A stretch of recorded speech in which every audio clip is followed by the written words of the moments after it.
Good morning. Good morning, everyone. Sorry for the short delay, but I wanted to welcome you to today's webinar. It's here, what you need to know about OSHA's vaccine mandate. Presenting today are Roetzel attorneys Karen Adinolfi and Morris Hawk. Before we get started, I would like to go over a few items so you know how to participate in today's event. Everyone is muted. If you have any questions for the presenters, please type your question in the Q&A box and we will address it during the Q&A portion at the end. This course has been approved for 1 HRCI credit hour and 1 SHRM professional development credit. A link to the certificates will be emailed to attendees with the program number following the webinar. And lastly, after the webinar, you will each receive an email from us that will contain a link to the recorded version of this webinar and an electronic copy of the PowerPoint. I will now hand things over to Ms. Adinolfi, who will introduce herself and begin this presentation. Thanks so much, Lindsay. Hi, everybody. I'm Karen Adinolfi. Looking at the list of attendees, I know quite a few of you here, and it's so good to see you here. Today, we are here to talk about, unsurprisingly, the OSHA vaccine rule that was released last week and what employers need to know in order to start getting things in order in their organizations in order to comply with it. First, wanted to talk a little bit, hold on, I've got a very sensitive mouth, there we go. Talk a little bit about how we got here. Obviously, it feels like this pandemic has dragged on, but the vaccine issue really hasn't popped up too much until earlier this year. After the inauguration on January 21st, President Biden told OSHA, come up with an emergency temporary standard to keep workers safe from COVID-19 in the workplace.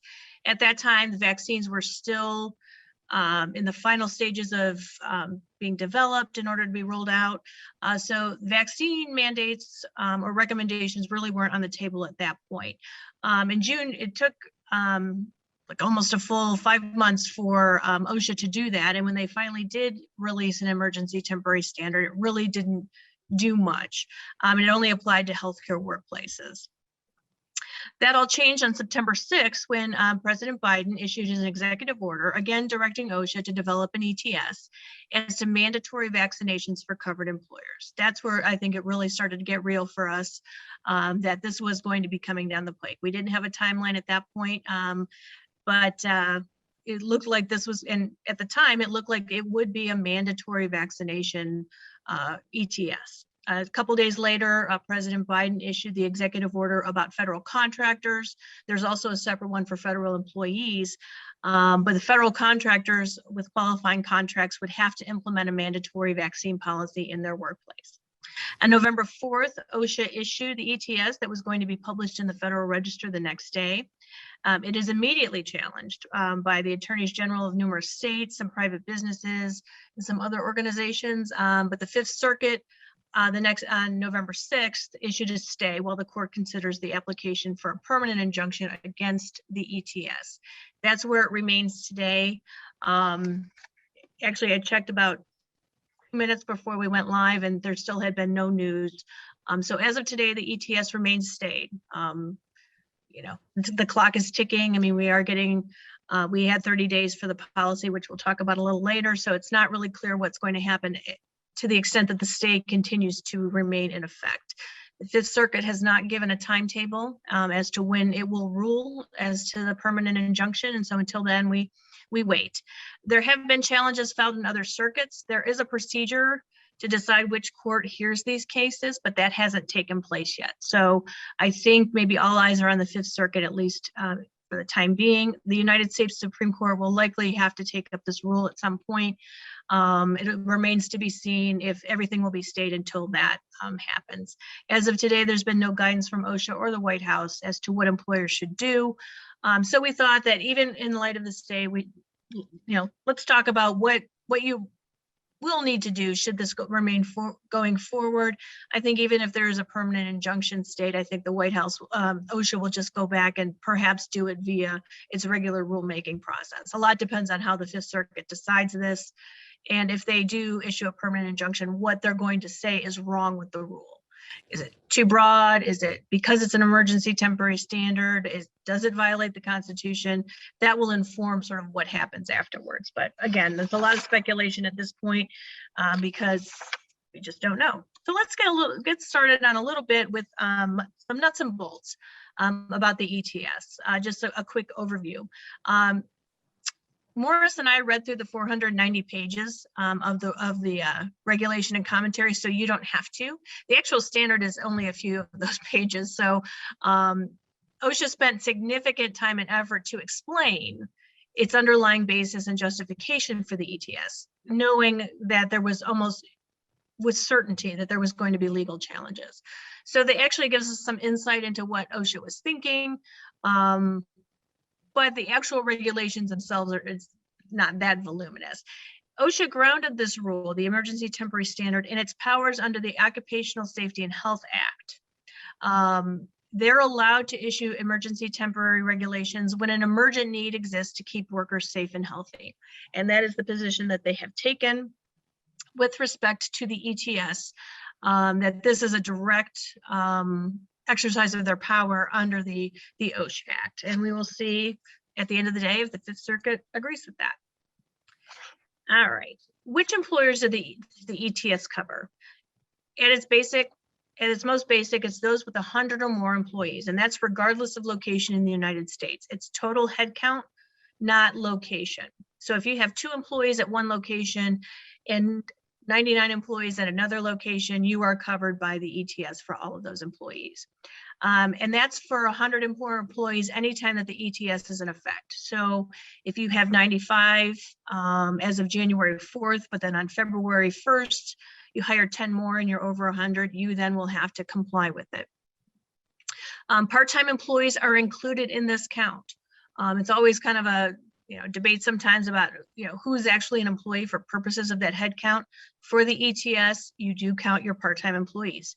You don't include your independent contractors or staffing agency employees in that count, however.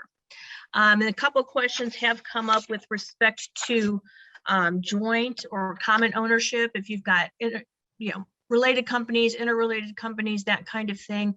The commentary indicates that if you have 2 or more companies that have common responsibility for safety or OSHA matters, meaning you have one OSHA coordinator for the whole, for all 3 companies or all of your companies, you are considered one employer for the purposes of this, and you would count all of those employees.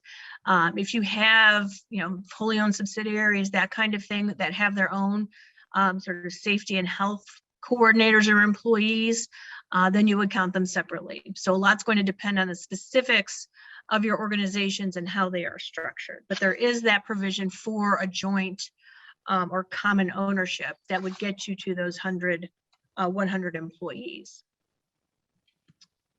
All right, who's excluded from the ETS? Federal contractors and subcontractors. They are subject, as we said at the beginning, to a separate standard. If you are both a covered contractor or subcontractor, and you are an employee with 100 or more employees, you're going to have to, as far as we can tell, comply with the contractor standard. The ETS will not apply, and here's why. The contractor standard is actually a little more comprehensive than the ETS. The contractor standard does not allow testing in lieu of vaccination, and so that's considered a more significant rule, a more a stricter rule. And so when faced with a choice between the 2, you're going to have to comply with the contractor standard. The compliance deadline for the contractor standard has been extended to January 4th, 2022. Again, I anticipate we'll see some shifting of these deadlines depending on the length of the stay.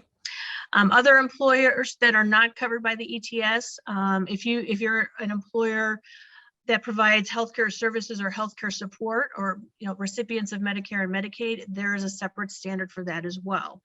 The commentary to the ETS states that compliance with the ETS will also constitute compliance with this healthcare, the CMS standard it's called. So if you have both of those categories, compliance with one will be compliance with the other. Public employers in states without a state OSHA plan are excluded. Ohio and Florida do not have their own OSHA plans. So public employers in Ohio and Florida are not covered by the ETS. In Illinois, which is the other state where we have an office, public employers are covered because Illinois does have its own state OSHA plan. So Ohio and Florida public employers, you're off the hook. For now anyway. I think the only way that we'll see that, at least in Ohio, is if the governor decides or the General Assembly decides, and I think that's a very remote possibility at this point. Same in Florida. I don't see that happening. So, but Illinois employers, public employers, you are covered. All right. And which employees of covered employers must comply with the ETS? Pretty much all of them, except a few very specific categories. If you have employees who are fully remote, as part of their job, they're remote. They do not come to the office. They work exclusively at home or in an area where there are no other people. They are exempt. They do not need to be vaccinated. They do not need to be tested. Now, if one of those employees comes to the office for a group meeting or something like that, they would have to be, if they're not vaccinated, they would have to be tested before they came to the office and comply with the face covering requirements. Those employees, again, who work exclusively at home, provided they're not coming in at all, they don't have to be vaccinated or tested. If you have employees who are rotating, 2 days in the office, 3 days at home, they are not exclusively remote or working at home, and they would have to comply with the rule. If you have employees who work exclusively outdoors, they would not need to be vaccinated, nor would they have to comply with the testing requirements. It's difficult, I think, to imagine a scenario of an employee who works only outdoors, who never comes to a sort of four-walled place. You think landscapers, well, they likely report to a some sort of office or maintenance area or something like that. I think it's going to be the rare employee who works exclusively outdoors. But if they do, then they would not be covered. And I just saw a question popped up about Ohio employers. Public employers, just to make this clear, public employers in Ohio do not have to comply with the ETS. If you are a private employer with 100 or more employees, no matter what state you're in, you do have to comply. All right, and I think at this point, I'm going to turn it over to Morris, and he's going to give you some details. Hello, everyone. Just getting my control of the board here, the PowerPoint. So it's nice to meet everyone, at least by Zoom today. I'm going to talk with you about, there we go. Whoops. I skipped a slide here. But talking about what the employer requirements are under the rule for a compliant policy. So OSHA is giving folks, employers who are covered by the rule, a choice. You can, if you wish, adopt a mandatory vaccination policy, or you can adopt a policy where you can either get vaccinated or test on a weekly basis. So that's going to be your choice. Now, whichever one if you choose a mandatory vaccination policy, you need to provide exceptions under 3 circumstances. Number one, for employees for whom the vaccine is medically contraindicated.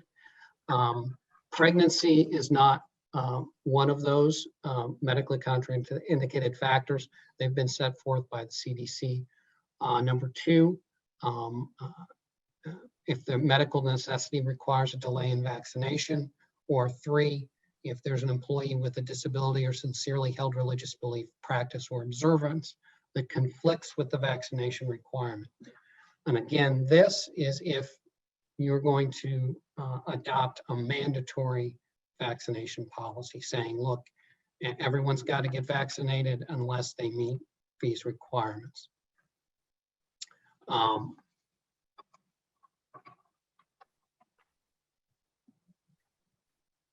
Your other the alternative is a policy that requires people to either be vaccinated or get COVID-19 testing.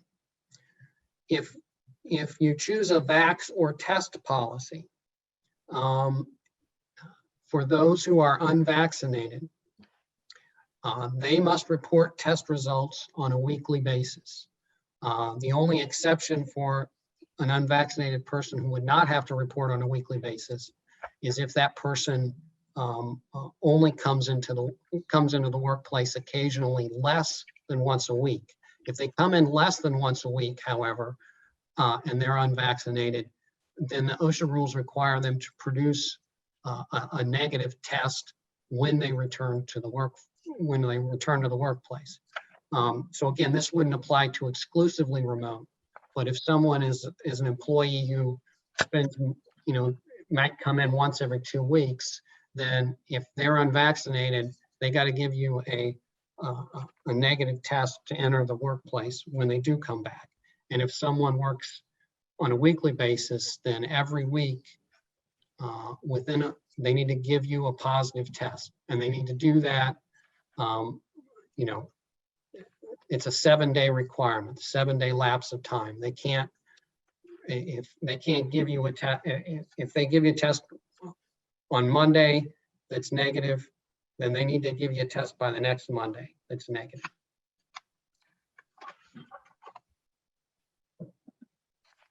Now, who pays for that? OSHA does not require the employer to pay for testing for an unvaccinated person. If you have a CBA, if you're a unionized workforce, your CBA might require it, or it might be something that the union wants to negotiate with. If at this point there's nothing in there that addresses it. But what OSHA is saying now is under this rule, that it's the employee's financial responsibility as well as their responsibility to go out and get a test.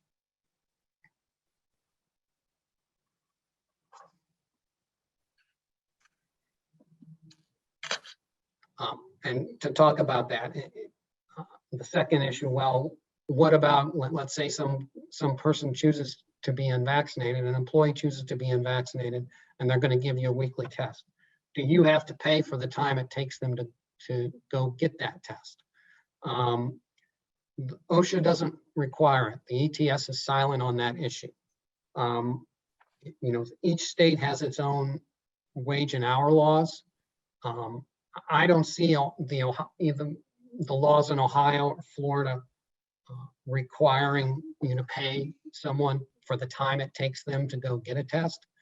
A CBA might require it, but if it doesn't, then in my view, I think this is sort of analogous to an FMLA situation. If, let's say, someone injures their knee and you say, well, go to your doctor or have your doctor fill out this form and tell me when you can come back. We don't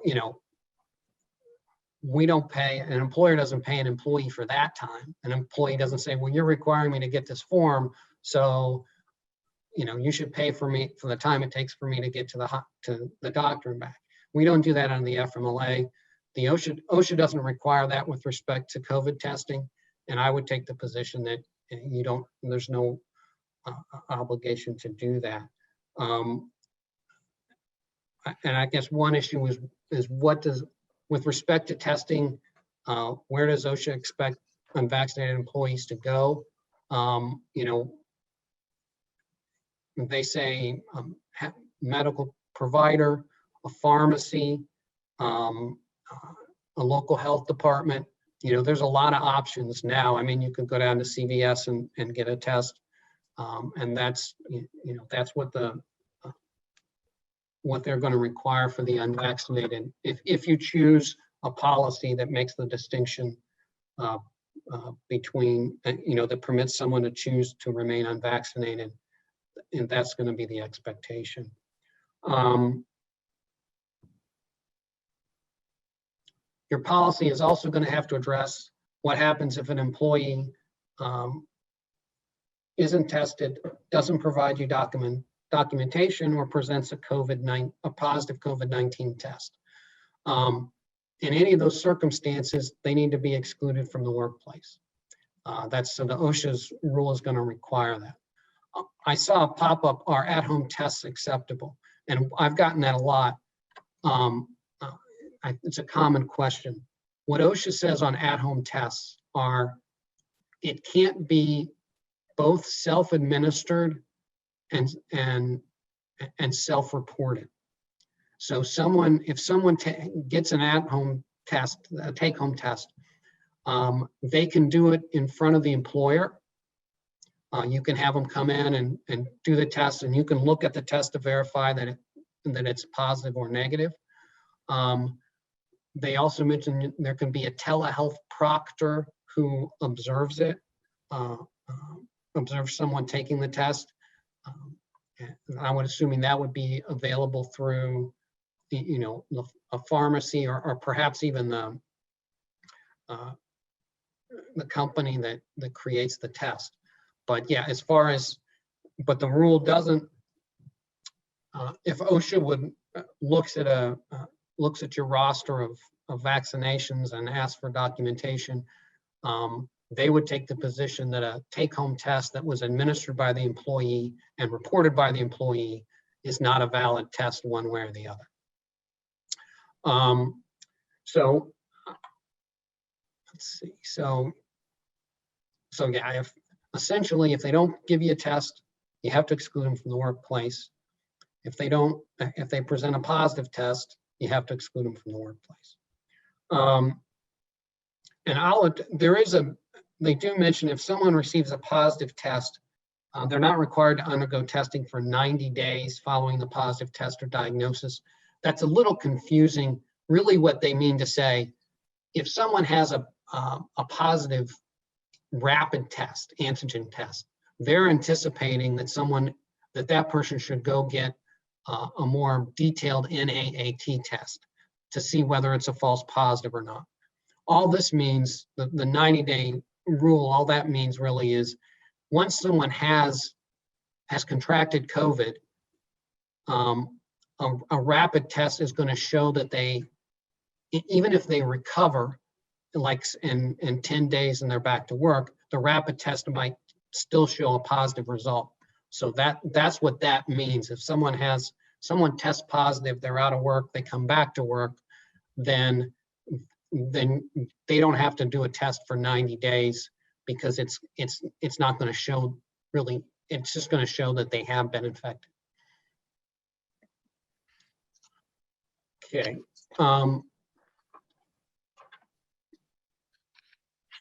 So again, if the other part, your policy is going to have to require an employee, if they have a positive COVID-19 test or a diagnosis of COVID, to immediately report that to you. And it requires immediate removal of an employee who does test positive or gets a diagnosis. When can that person return to work? Three scenarios. One, as I mentioned before, if they'll likely get a rapid test. And again, you can get a result from a rapid test in 15 to 20 minutes. But in order to confirm that that's not a false positive, then if they then get a negative result on an NAAT test, which is, a higher standard test, then they can return to work. If it's a false positive, they can return to work. If they meet the return to work criteria in the CDC's isolation guidance, they can return to work. And just to run through that, if there's that's 10 days if no symptoms. So you're diagnosed, you get no symptoms, for 10 days, you can return to work. If there are symptoms, then 10 days after the first symptom and 24 hours with no fever. And the loss of taste is excluded from a symptom because they recognize that can last for a while. So, and then the third is a recommendation to return to work from a licensed healthcare provider. The purpose of that is if the person needs more time off. There's no requirement to pay employees for this time off under the OSHA rule. Obviously, your CBA might require you to do that, or if someone has paid time off, obviously, if someone's accrued paid time off, they would be entitled to take paid time off. But there's no additional entitlement for payment.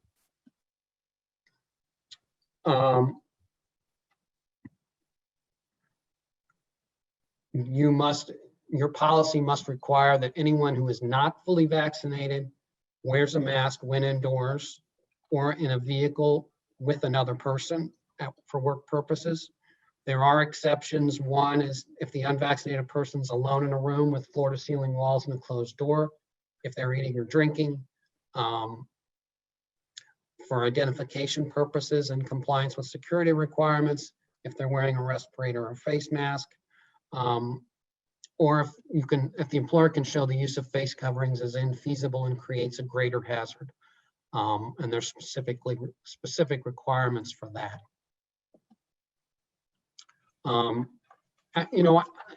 You also have to ensure that face coverings can cover the nose and mouth.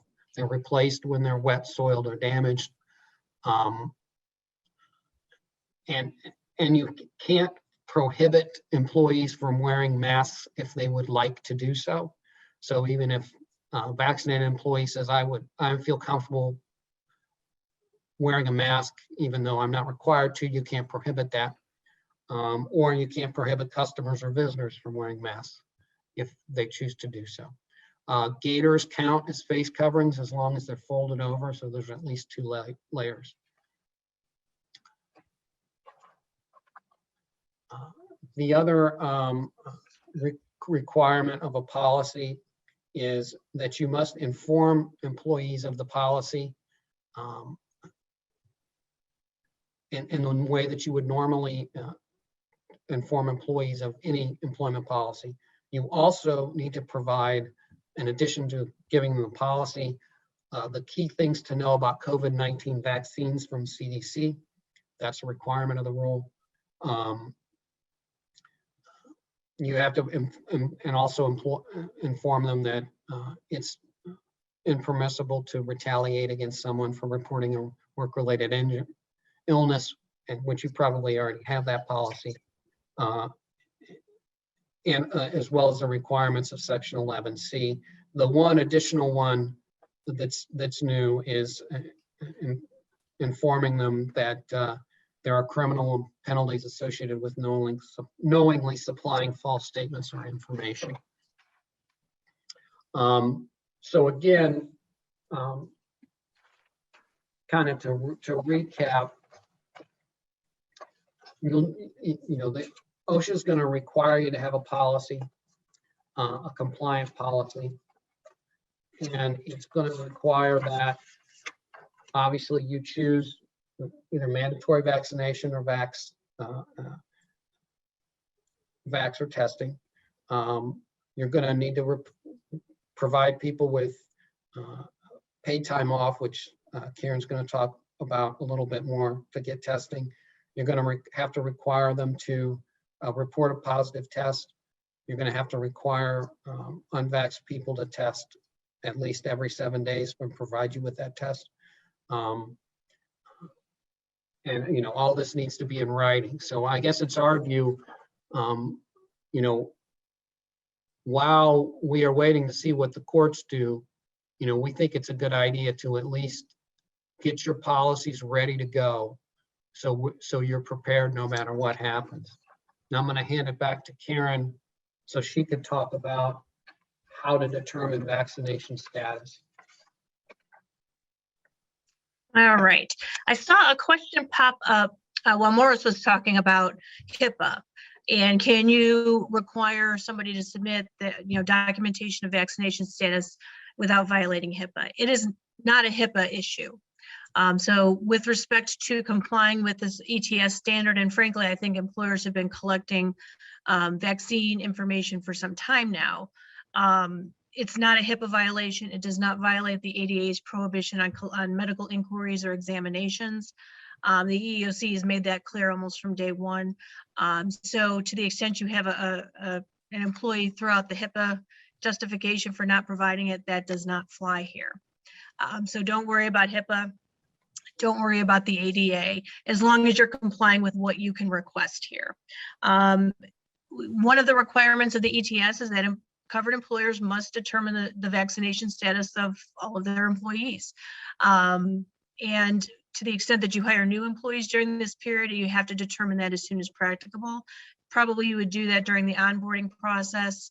And if somebody wants to be vaccinated, in order to avoid the testing, they need to do that as soon as practicable. But with respect to your current workforce, you will need to determine each and every employee's vaccination status. Every employee who is vaccinated must provide what the ETS calls acceptable proof, including whether they're fully or partially vaccinated. So if they've only gotten one dose of Moderna or Pfizer, then that would be partial vaccination. And if an employee does not or refuses to submit that information, you must treat them as not fully vaccinated, even if they tell you that they are fully vaccinated. You must have that documentation in hand in order to call them fully vaccinated. So the ETS sets out a list of acceptable documents for people to demonstrate their vaccinated status. I think the first two are probably ones that we're going to see the most of. Frankly, I think it's the little card that they gave you when you got your shots that will be the most commonly submitted document. But an employee can provide a record of immunization through a healthcare provider or pharmacy, wherever they got the shot. A copy of a copy of their vaccination record card. If they are keeping it electronically, you will need to have a copy of it. So they will need to find a way to get you a copy. Copy of medical records documenting the vaccination. If they got it at their doctor's office and didn't get a card, the medical record showing that. A copy of immunization records, if they got it at your public health department, state health department, any other kind of public health department, those records would suffice. Any official documentation that contains the type of vaccine administered, dates of administration, and who did it, which is basically what is on the vaccination card. If they have those documents, they can present those. If they don't have any of those other documents, which I think is going to be an exceedingly rare situation, they can provide an attestation. It's got to be signed and dated that attests to their vaccination status, attests that they have lost and are otherwise unable to produce proof required by the section, and it's a statement here that says they know that if they provide false information, that subjects them to criminal penalties. So that's a last resort. That is not something that you can use in lieu of somebody giving you their vaccination record card. If they have that vaccination record card, they will need to produce it. They cannot produce the attestation in lieu of that. All right. So those of you who deal with OSHA a lot know that huge hallmark of OSHA administration is record keeping and reporting. And the ETS does contain some specific reporting requirements for covered employers. If you have a work-related COVID-19 fatality, you have to report it to OSHA within 8 hours of learning of it. And if you have a work-related COVID-19 hospitalization, you must report that within 24 hours of learning at it. And you do that as you would normally report any other workplace injury to OSHA. Note the term work-related. This is not just if somebody comes to you and says, I tested positive or I was exposed to COVID over the weekend, whatever that is. It is if you can determine that they were exposed to or contracted COVID in the workplace. So, if someone submits a positive test, that's not an automatic reporting requirement to OSHA unless you determine, you do have to at least make an inquiry about where they contracted that. All right, and then aside from the reporting requirements, there are some actually kind of significant record keeping requirements, and will require you to really create some records that you may not have, that you probably don't have already. You're required to maintain a record of each employee's vaccination status. And again, how you do that is largely up to you. If you have sort of ADP or SAP or one of those, you can look into keeping those records there.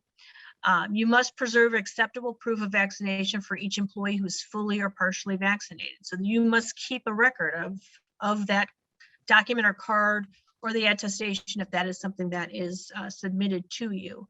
The ETS is silent as to whether those must be hard paper copies or can they be electronic copies that you scan and keep. I think if either one is, so long as you can access them and they are accurate, I guess I don't have a problem with the electronic part of that, especially if you're one of those employers with thousands of employees, hundreds of employees. I think the electronic one's probably going to be a little more palatable to you in terms of maintaining those records. You must maintain a roster, and in addition to the individual records, you have to have a roster of all of your employees and their vaccination status, and that would need to be updated as employees become fully vaccinated or become vaccinated after not being vaccinated. And you must maintain these documents as employee medical records, which means they are not to be kept in the personnel file. They are not to be made public. They are to be kept separately and under secure conditions that only people with a need to know can access. So your OSHA coordinator can have access to those. A designated person in HR can have access, but otherwise they do not go in the personnel file or anywhere else where they can be accessed. This record keeping requirement remains as long as the ETS remains in effect. So there's no real expiration date. Just as long as you're complying with the rule, you must maintain these records. If you've already determined employee vaccination status, at least for your current employees, you're exempt only for those records of employees who are fully vaccinated before this went into effect. So if you have 60% of your employees prior to today have already submitted their vaccine cards, are fully vaccinated, you don't need to do that again, presumably except with respect to the roster. You would have to include them there. If someone was partially vaccinated at the time this rule goes into effect, you will need to follow up on that and get the documentation of full vaccination status. All right, you also have an obligation to provide certain records to employees who request them. I don't know that this is going to be a huge deal, but you never know. If an employee requests,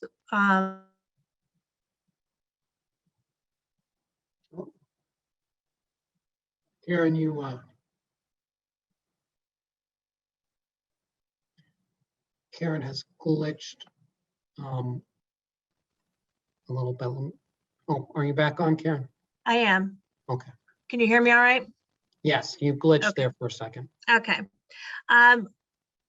Within a day of the employee requesting, you have to give the vaccine documentation and any test results to that employee for that employee only, or anyone having authorized consent. So presumably a union rep or their attorney or whoever, as long as they have written authorized consent, can request this as well. Keep in mind, it's only for that employee. It is not for anyone else. Also, within a day of the employee or the representative requesting, you must make available the aggregate number of fully vaccinated employees along with the total number of employees. So there are no names on this, these are just numbers. So as of the day that is requested, these are how many we have fully vaccinated versus the total of employees that we have.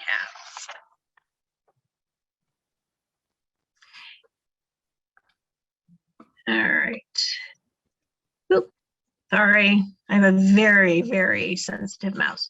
Those of you who already, deal with OSHA, it's, again, providing records to OSHA upon their request is not going to be anything new to you.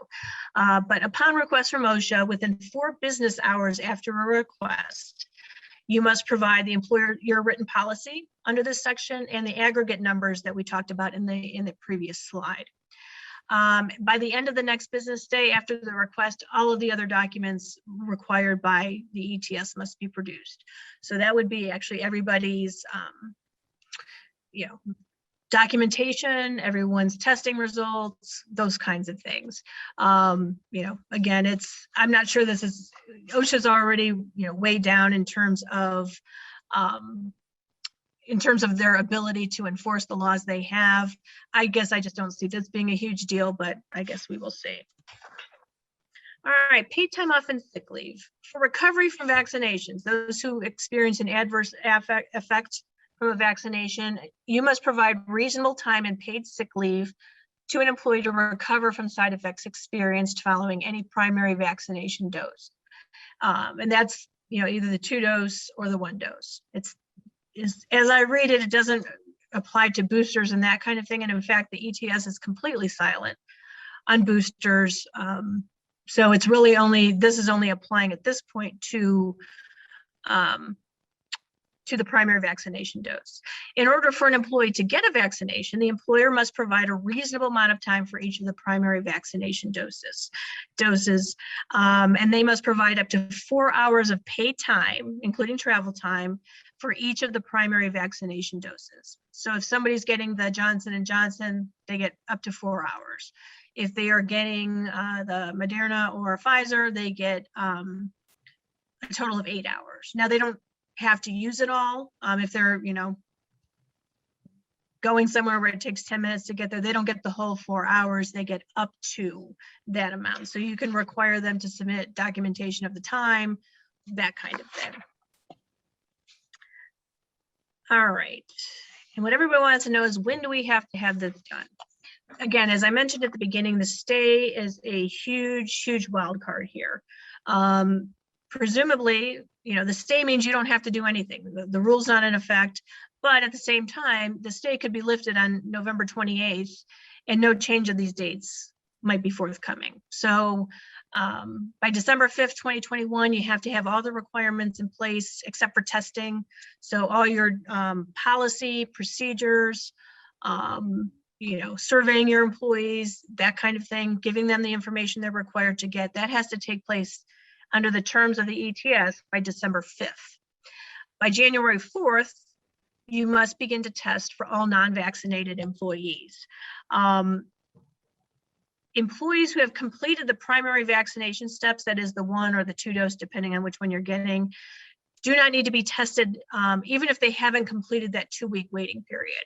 So somebody could get their final dose on January 3rd and be exempt from the testing requirement. I'm not sure why they did that, except I believe it's a time crunch issue. You're technically not fully vaccinated until those 2 weeks have passed, but OSHA has chosen not to require that period to have passed before you're considered fully vaccinated. Okay, what do you do now? Again, stay is very complicated. We're not, again, we have no idea how long it's going to last. My thought would have been we would see something this week from the court, but they could actually take as much time as they want. So, we just have to really play it by ear, and we'll certainly keep you posted about those developments. Mm-hmm. If there is a permanent injunction that's entered, employers won't have to comply. Although those covered by the federal contractor standard will still have to comply unless there's a separate injunction entered against that, and that rule has been challenged as well. If the permanent injunction is denied, they may continue to stay just while the case is appealed. If not, you'll probably have to be ready to comply, although there may be some extensions of the deadlines. We've seen it with the federal contractor standard, so we may very well see it here. But until we see that, you're really going to be on the hook for compliance. If the stay is lifted, December 27th, I don't think that we would be able to proceed very well without some clarification from OSHA or the White House. What you should do now is a couple of things. Survey your employees, at least get that process started. That is not something that you needed to wait for the ETS to do. You were always free to do that. So survey your employees, start to gather that documentation. The more employees you have, obviously the bigger chore it's going to be. So get started on that now. It also gets your employees kind of used to the idea that this is coming, and they will actually have some time to make a choice about whether they want to get the vaccine or be tested. Create the roster required by the ETS. Obviously, that roster is going to be a very fluid document. It's going to be changing quite a bit as you update it, but at least if you get the the basis in place and the information that you know now onto it, that process might be easier to do in terms of updating. Probably the first thing you should do is decide what you're going to do in terms of what you will require of your employees. Are you going to mandate vaccines, or are you going to allow the choice between vaccination and testing? I haven't seen any studies or surveys. My sense would be that most employers are going to do the latter for a variety of reasons, but it's really up to you and what you think you can handle or want to handle in terms of the record keeping, the monitoring, and the workplace culture that comes from a mandatory vaccination policy. Draft your policy and work out those issues where you've got some discretion. At least you'll be ready to go if the stay is lifted. You know, the paid time off for testing. The rule doesn't seem to require that, but maybe you want to do that anyway. Are you going to do testing in-house? You know, get those details worked out because they'll need to go in your policy. And then if you have unions in your workplace, you should start to negotiate with them now. Again, it's a mandate. You know, the ETS is what you're going to be required to do, but there is a significant amount of discretion about some of these issues within the ETS that I think would require you to bargain with your unions. Simply the fact that, you know, if you say I want a mandatory vaccine policy with no testing, your union may take issue with that because you should negotiate about that with them. If this was simply a mandatory vaccination ETS, your negotiations would probably be relatively quick. I mean, there's not much to negotiate about, but there's actually quite a bit here to negotiate about. So start that process so you're not kind of caught flat-footed, you know, toward the end there. The one thing I would add, if you go to the OSHA website, they have a draft policy for mandatory vaccination, and they have a draft policy for vax or test. And it's a good start. I mean, there's places you'll need to think about, but I guess if you're looking for a template to say, okay, you know, let's get started on this, that's a good place to start. Obviously, we're here to help as well. Absolutely. And we're certainly, you know, happy to review anything, work out any of those details, or draft a policy, you know, from the ground up for you if you would like that. So we've got some time for questions, and it looks like there's quite a few. Yeah, So let me just start to go through these, and Morris, I'll throw some to you that seem to be more in your area. But one of them is, are the masking requirements going to change after December 4th? Requiring all unvaccinated employees to be masked at all times. As I read it, that's not until the testing, which would be January 4th. Correct. Yep. Until then, employees still have the choice whether to get vaccinated or not. But as of January 4th, all unvaccinated employees are going to have to be masked at all times. I've been talking to a few clients who've raised the issue of sort of I'm going to call it the scarlet letter, that only the people masked in the workplace are the unvaccinated ones. That is what the ETS provides for. You know, if you want to take that extra step and require all of your employees to be masked, so you're not singling out the unvaccinated, that's certainly up to you, but there's no requirement that you do that. Where is this in court? How long will the stay be in place? Right now, the stay was issued by the Fifth Circuit Court of Appeals, which is out of, I believe, New Orleans. And so it's a nationwide injunction stay at this point. We don't know how long it's going to be in place. I think we talked about what test is acceptable. The only place in the ETS that I can see, and Morris, correct me if I'm wrong, that specifies a specific type of test is if somebody has tested positive and is returning to the workplace. Otherwise, the ETS is silent about what test is acceptable. And Morris did go over the NAAT, yeah, which is after you get your rapid test, and I think that, you know, it's pretty. They are expecting everyone to go get a rapid test. I think, although there's no requirements, I think that's practically speaking, people are gonna. That's the one where you go to CVS and they let you know, relatively quickly. All right. Says, what do we accept as documentation for exceptions, especially the religious exemption? That is a webinar in and of itself. Under the EEOC regulations, you actually don't have a lot of leeway as an employer to ask for documentations of somebody's sincerely held religious belief.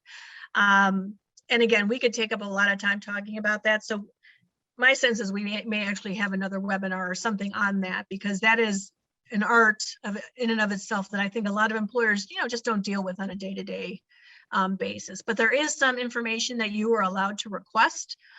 You can't require any specific type of information. For instance, you can't say, well, give me a copy of the Bible chapter where your religious belief comes from. You can't do that.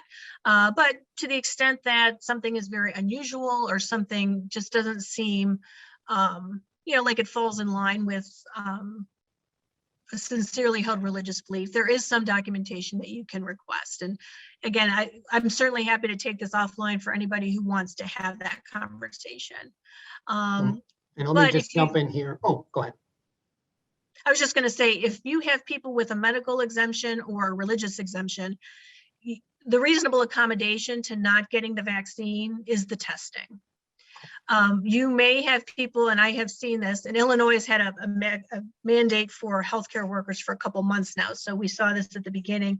You may have people who claim to have a religious objection to being tested or to wearing a mask.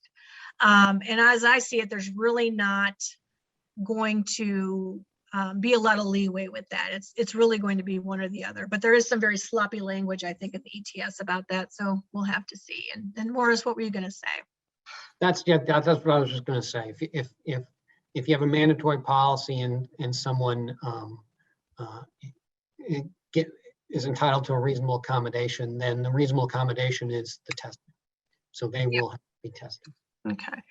And the question, there are no laws in Ohio for paying employees for getting tested. Is that correct? Again, I think a lot's going to come down to, is it considered work time? If you're requiring employees to get a test, Ohio wage and hour law has the same requirements as the Fair Labor Standards Act. So, again, I think we can say this, it's up to the employees to get tested however they want. Again, we may see guidance, or we may even see challenges to sort of the practice of not paying for the testing, but the ETS is actually silent about that. And if you have a union in your workplace, something tells me the collective bargaining agreement is probably going to require them to be paid, but that may be part of your negotiation. Is it reasonable to assume that employees will have access to testing if our company is not requiring vaccines? And I think that's actually at this point a pretty good assumption. I think testing is very widely available. I actually just had to take a test this morning because my assistant tested positive last week. Testing has become I think, much more widely available than it was. Although that is one of the objections I think that some have had to this mandate, is that, our supply chain isn't catching up with it. But at this point, yes, we are assuming, and I think the ETS presumes, that there will be sufficient testing to cover that. All right, if someone is positive, does the 10-day timeline with no symptoms apply to essential workers? I don't see that there's a distinction between essential workers and non-essential workers. That was really more for the pandemic. So I think that whatever the CDC current asymptomatic return to work is what will cover all employees. Yeah, I would just add, and I haven't looked at this in a while, if the CDC has a separate, OSHA says follow the CDC. So if the CDC has some separate essential worker requirement that's still in effect, then maybe that one would apply. But yeah, I mean, they rely on what the CDC is saying with respect to return to work. Yeah. Does heat in a facility create an environment where wearing a mask creates a greater hazard? And I think, Rich, I need to talk to you about that. For example, on a hot, humid day in a plant with no AC, the greater hazard standard is actually an affirmative defense under OSHA. And so it would be up to the employer to prove that requiring my manufacturing employees to wear a mask on a day like 105 degrees and high humidity creates a greater hazard. To me, that's a hard road to go, because again, you need to have something besides employees just saying it's much more uncomfortable today. So again, I think that's a bigger question. My sense would be that the greater hazard standard is going to be very hard to hard to achieve with respect to the masking. I'm not saying it can't be done. One example I did see when I was looking at this is that if you, for instance, you're in a chemical manufacturing plant, and the face masks that are allowed to be wear tend to retain residue of the chemicals and that kind of thing, which can cause difficulty breathing. That would be, I think, an example of a greater hazard. Even if it creates a greater hazard, you may have to explore ways to mitigate that. Would respirators work? Is there some type of face covering that would be more comfortable, that kind of thing. But Rich, I will get in touch with you about that. Let's see. How do we administer the test properly? Do we need to be certified? What's the appropriate PPE for the administrator? I'm assuming you're talking about the self-administered tests. I don't believe there's any certification required. And in terms of the PPE, it's typically, this is more of an observed test. For instance, the one I had to do today, I just had to spit into a tube. You don't have to do that for the employee. You can just observe them doing that. So I don't believe, unless you're doing a very specific test, I don't think you'd be doing the ones where you're shoving the big Q-tips up the nose, but I don't know. So, for the average, I think at-home test or rapid tests, I'm not sure that there's any PPE that would be required. Certainly, you're free to wear it if you want, but the employee would be doing most of the work, I suppose, is the way to say it. Right. Yeah. I mean, they just want to make sure that the purpose of the employer or the health proctor, telehealth proctor, is to observe and make sure that the test is what the employee says it is. Yeah. So that's really the purpose of that requirement. Yeah. Let's see, where are we? Okay. Is the test going to be required every 7 days? Yes. For unvaccinated people, yes, they're going to need to provide you with a negative test on a 7-day period, unless they don't go into the workplace at least 7 days, at least 1 day every 7 days. Yeah, and I don't know that there's a minimum number of days between testing. I mean, it's every 7 days. If somebody wants to get tested every other day, they're free to do that. But it has to be at least every 7 days. Yeah, Yeah. With respect to the boosters, the ETS is silent about boosters. You can certainly, if you have employees who've been, fully vaccinated and now are looking to get their booster, you can certainly have in your policy that you collect that information as well. There's no requirement at this point, which I think is a significant weakness in this ETS, because boosters have been sort of on the radar for a while now. But, I don't know if this means they're going to take the position that boosters aren't required, but we'll have to wait and see. My sense would be, if you have employees getting boosters, you can require them to, provide that documentation as well. Are these rule and guidelines for businesses under 100 employees? Not at this point. The commentary to the rules says that they are looking at expanding this to businesses with less than 100 employees. But if they do that, it will probably be through the regular notice and comment period that comes with other rules. But as of now, no, there's no requirement, unless you're in Illinois. It may, you may have different requirements there, but no, as of now, the shorter answer is you don't have to comply if you're under 100. And I saw that I just missed a question here. There's a question: if employees vaccinated due to a work requirement has complications from the vaccine, is that a workers' compensation claim? I think yes, it would be. I think you would, if there's it's work related, and if there's complications, then that would be covered under workers' comp. Yeah. If an employee does the self-test and HR verifies the test result for record keeping, could you keep an Excel in each employee medical file with the date of the test and the result? You're going to have to do, if you don't have it, if there's not a test that generates some sort of document with the result on it, then you will have to find some other way to keep that record.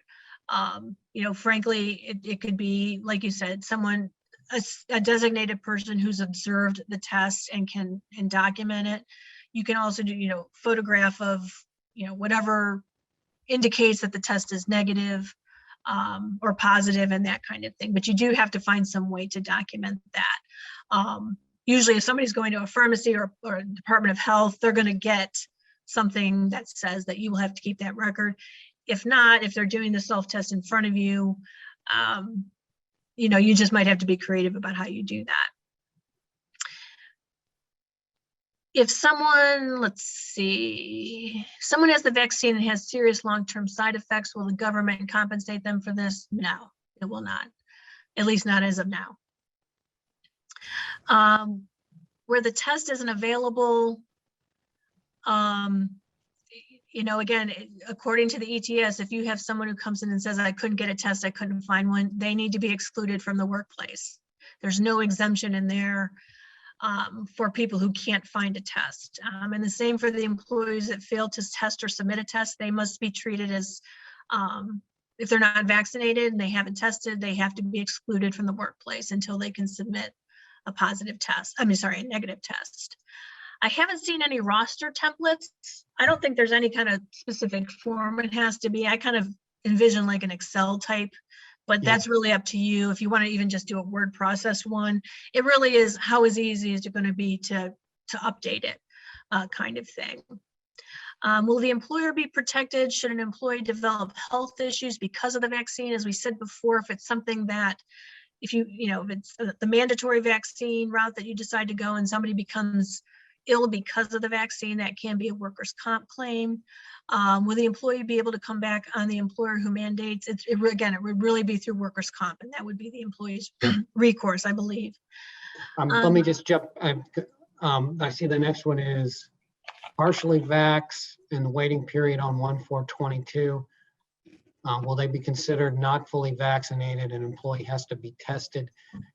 Yes, with the exception that as long as someone gets both, if it's a 2-dose, as long as they get both doses by 1/3, then they will be considered fully vaccinated.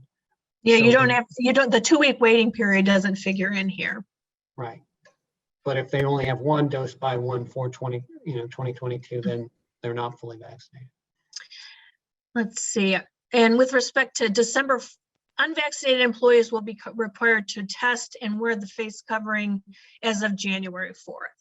December 4th is the deadline to get your policy in place. And so there's sort of a month-long lag there where you can start to set up, your testing protocols and that kind of thing. So no, it's not until January 4th. Are those that are exempt for religious reasons required to wear a mask? I believe so. If that's going to be their accommodation, if they don't get the vaccine, if you have a mandatory vaccine policy and they don't get the vaccine, they will have to be tested and wear a mask. If you have the choice and they choose not to become vaccinated for religious reasons, they will have to be tested and wear a mask. I don't believe you have to award new PTO for the side effects and for the vaccination, but you do have to provide them with the time and with the paid time. If they don't, if they're new, they don't have any PTO, you still have to pay them. There's nothing in the ETS about subtracting from existing PTO. My sense would be that that's probably not what the rule envisions, but there is actually nothing that addresses that. And I just wanted to jump in because the guidance with respect to recovering from a vaccination, the guidance does add their view that a 2-day cap would be reasonable for that. For an employer to say, we're going to place, you're entitled to paid leave to recover up to 2 days. The OSHA does specifically say they think that's reasonable. It would be up to you to decide whether that's a good idea or not, because you set a cap, people might decide, well, I'm taking my 2 days. And they might take less if they don't know about that. But that's what OSHA said about what they think is a reasonable cap on the time to recover from a vaccine. Yeah. About temporary staff, if you have people in your workplace who are employees of whatever it is, ManCan or another staffing agency, they are not counted for the head count. If you have employees that are your direct W-2 employees that you classify as temporary, I believe they are counted. But if you have people who, you know, their W-2 comes from a staffing agency, they are not required to be in your head count. In terms of what the staffing service has to do, again, will depend on how many employees they have. You can require, if you want, I think, you know, to have anyone who comes onto your premises to be vaccinated. So if you have people from a staffing service, you can mandate that they be vaccinated. That is probably more of a value choice than anything else, because that may negatively impact the people that you can get, but that's certainly up to you to do. In terms of the laws that affect Texas, I am not aware if Texas has a state OSHA policy or not. But if a Texas private employer has 100 employees or more, they are covered by this. Do you think the CMS interim rule will be stayed? I actually haven't seen that that's happened yet. I'm not sure why. I think maybe because it's more healthcare, that maybe it's seen as a much more reasonable. And keep in mind that the CMS really comes from recipient. It applies to those who accept Medicare and Medicaid. And so I think there's probably thought to be more power to put a rule like this in place when you're receiving those funds. But I haven't seen anything about that yet. Do you expect the government will extend COVID pay tax credits? I wouldn't be surprised if they do. I haven't seen that yet. But that's certainly something that the Biden administration has, I think, been very open about, that that's not something that they, I think, would take away if they thought it would, you know, again, encourage people. No language about booster shots that we've seen. Yes, if you have a mandatory policy and those who are exempted because of medical or religious beliefs, they would need to be tested weekly and face mask or face covering. You will get a copy of the recording, I believe, along with the PowerPoint after this. And I'm just running through these questions kind of quickly. Let's see. Can we have a separate policy for new hires, only hire vaccinated, while current employees to either test or get the vaccine? I haven't seen that that's necessarily discriminatory. I think you probably still need to provide the reasonable accommodation under the ADA. Yeah, certainly if you have a new hire, I don't know that you could, you still have to give them the exemption. I don't see a legal issue with that. But I would submit to you that that's not a mandatory vaccination policy, again, because you're going to have existing employees who don't get vaccinated. If an employee fails to obtain the test, you exclude them from the workplace. The discipline to me would be the exclusion without, presumably without pay from the workplace. And you don't have to let them use leave time or anything like that. You can if you want. If you want them to use up their vacation time because they're not getting the test, that's fine, but you don't have to. If a pregnant woman is required to get the vaccine and miscarries, does she have any recourse? Again, I don't know what the workers' comp implications to that is.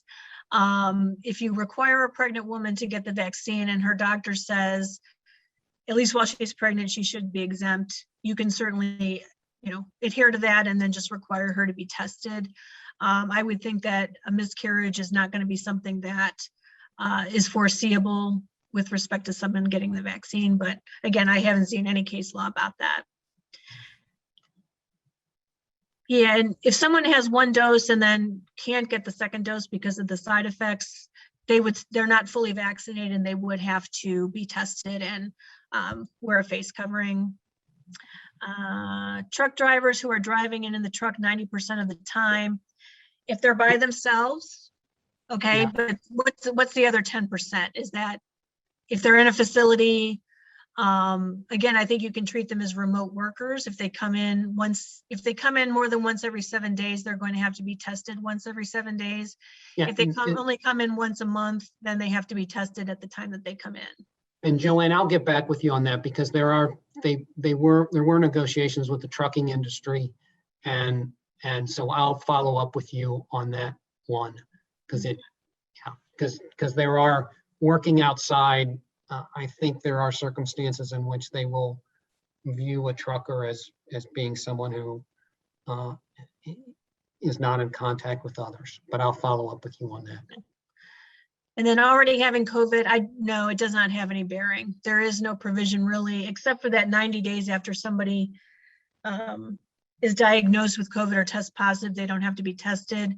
If you had COVID in the summertime, that has no bearing on this, that I can tell. Okay, and then And let's see. I think that's basically all the questions we have. I know we've lost a lot of people. I've But seen some chats too. yeah, well, I don't know that we've got time for all of that, but we can certainly, I think if I can get a list of the questions, we can certainly follow up with anybody who's interested. Our emails and contact information is at the end of the PowerPoint. So when you get that, if you do have any questions or just want to chat about the ETS, we are happy to do that. Yep, feel free to reach out. Yep, and thank you everybody who's still on the line. I know we lost some people because we went a little over time, but thank you so much for attending. This is a really tough time for employers, and we are we are absolutely committed to helping you through this. So don't hesitate to reach out. But again, thank you for coming. Thanks so much.